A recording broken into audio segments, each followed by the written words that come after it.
Nabi Adam alaihissalam adalah datang setelah malaikat dan jin, ya. Jadi sebelum Nabi Adam diciptakan, sebelum Nabi Adam sudah ada malaikat dan jin. Dalam hadis kata Nabi sallallahu alaihi wasallam, khuliqatil malaikah, ya. Allah menciptakan khuliqatil malaikati min nur. Khuliqatil malaikah min nur. Allah ciptakan malaikat dari cahaya. Kemudian kata Allah Subhanahu wa taala, wa khuliqatil jan mimari jinnar, mimari min nar. Wa khuliqal jan min marijin min nar. Dan jin diciptakan dari nyala api. Kemudian Allah mengatakan wa khuliqa Adam mimma wusifa lakum. Wa khuliqa Adam mimma wusifa lakum. Adam diciptakan sebagaimana yang disifatkan. Itu dari tanah. Dalam kurung dari tanah. Nah, ini kata para ulama bahwasanya makhluk yang pertama Allah ciptakan adalah malaikat. Ini yang pertama malaikat. Yang kedua baru Allah ciptakan jin. Yang ketiga baru Allah ciptakan Adam, manusia. Jadi dari sini kita tahu sebelum Adam diciptakan sudah ada malaikat dan sudah ada apa? Sudah ada jin. Oleh karenanya ketika Allah ingin menciptakan Nabi Adam, sudah ada malaikat dan jin. Dan di antara jin ada siapa? Ada iblis. Ada iblis. Apa komandannya ya jin? Jadi dan Allah kabarkan bahwasanya Allah Subhanahu wa taala akan menciptakan Adam. Wa idz qala rabbuka lil malaikati inni ja'ilun fil ardi khalifah. Qalu ataj'alu fiha may yufsidu fiha wa yasfiku ad-dima wa nahnu nusabbihu bihamdika wa nuqaddisu lak. Qala inni a'lamu ma la ta'lamun. Jadi Adam waktu mau diciptakan Allah kabarkan kepada malaikat dan jin, ya, yang ada waktu itu. Allah mengatakan, "Wah, sungguhnya aku akan menciptakan manusia yang akan menjadi khalifah di atas muka bumi." Apa maksudnya khalifah? Khalifah itu secara bahasa Arab yaitu man yakhlufu man qablahu, yaitu yang menggantikan posisi yang sebelumnya. Ya. Maksudnya khalifah di sini bukan artinya penguasa, tetapi dia pengganti sebelumnya. Ini isyarat seakan-akan bahwasanya ada makhluk sebelum manusia yang tinggal di bumi. Ada makhluk yang sebelum Adam tinggal di atas muka bumi. Sebenarnya mengatakan, ahli tafsir mengatakan bahwasanya sebelum Adam tinggal di atas muka bumi ada jin. Ada jin tinggal di atas muka bumi. Oleh karena tatkala Allah mengatakan Allah akan menciptakan khalifah di atas muka bumi, maka malaikat berkata, qalu ataj'alu fiha may yufsidu fiha wa yasfiku dima.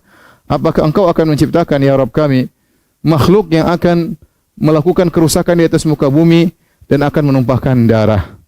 Wa nahnu nusabbihu bihamdika wa nuqaddisu lak. Dan sementara kami telah bertasbih kepada engkau, memujimu dan mensucikanmu. Jadi malaikat bertanya.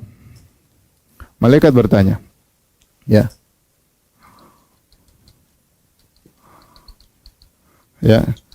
Kenapa engkau akan menciptakan makhluk yang akan melakukan kerusakan dan ciptakan di atas menumpahkan darah? Seakan-akan malaikat mengatakan, ya Allah, kalau engkau menginginkan makhluk yang beribadah kepadamu, bertasbih kepadamu, kami sudah cukup. Kami wa nahnu nusabbihu bihamdik. Kami senantiasa bertasbih kepadamu, mujimu, wa nuqaddisu lak, kami senantiasa mensucikanmu. Terus apa yang kami kalau hanya sekedar ibadah kami sudah cukup, ya. Timbul pertanyaan, dari mana malaikat tahu bahwasanya Adam dan keturunannya akan melakukan kerusakan di atas muka bumi dan akan menumpahkan darah, ya.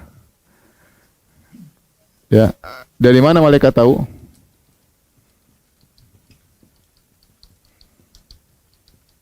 Adam akan dan keturunannya akan merusak di atas muka bumi. Maka ada beberapa pendapat, di antaranya ada khilaf di kalangan para ulama, ya. Ada yang pertama mengatakan ilham dari Allah. Ilham dari Allah. kepada malaikat. Ada yang mengatakan Allah sudah mengkabarkan sebelumnya.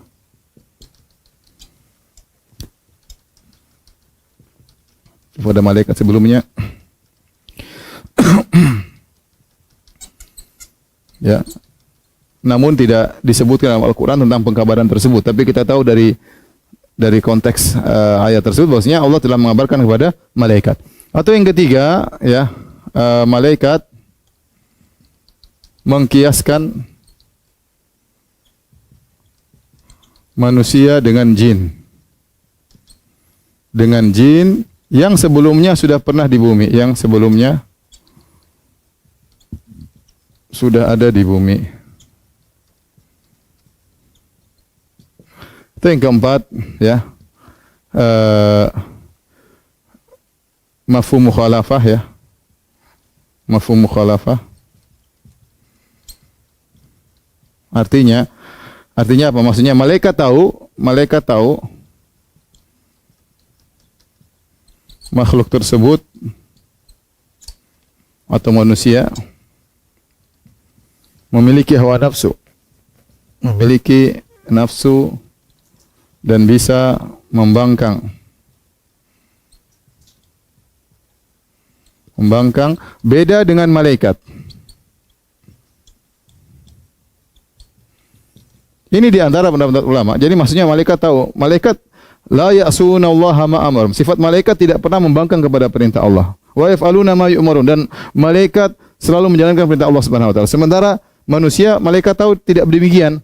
Nah, kalau manusia tidak seperti malaikat, maka otomatis dia akan terjerumus dalam maksiat.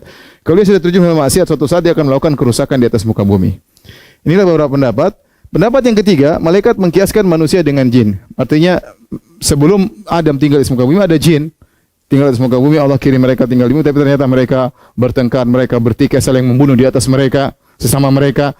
Maka malaikat mengkiaskan. Kalau begitu manusia juga demikian. Karena sama-sama antara manusia dengan jin sama-sama punya sifat potensi untuk bermaksiat. Ya, sama-sama memiliki potensi untuk bermaksiat. Kalau begitu apa yang terjadi pada jin bisa terjadi juga pada manusia. Wallahu a'lam bishawab. Ini semua di antara pendapat para ulama tentang malaikat tahu dari mana kok manusia akan melakukan kerusakan. Kemudian poin berikutnya, ya. Apa jawaban Allah Subhanahu wa taala? Allah menjawab, inni a'lamu ma la ta'lamun. Kata Allah menjawab, aku lebih tahu apa yang kalian tidak ketahui. Jadi ada hikmah yang Allah tidak beberkan di situ. Allah bilang, cukup aku tahu apa yang kalian tidak ketahui. Ya, ada Allah rahasiakan hikmah. Malaikat pun tidak ngerti. Ya, para ulama mengatakan maksudnya mereka mencoba mencari tahu maksudnya bahwasanya di manusia meskipun ada yang melakukan kerusakan, tapi di sana ada orang-orang hebat, ada para anbiya, ada para mursalin, para rasul, kemudian ada wanita-wanita soleha, ada orang-orang yang dermawan, ya, ada orang berjuang, ada orang yang berjihad, banyak. Sehingga meskipun ada orang-orang yang bermaksiat, tapi di antara mereka ada orang-orang yang luar biasa yang menunjukkan bagaimana mereka berjuang, ya, membela agama Allah Subhanahu wa taala. Wallahu alam, tapi kita katakan kita enggak tahu, itu hanya sekedar hikmah yang ingin disampaikan oleh para ulama.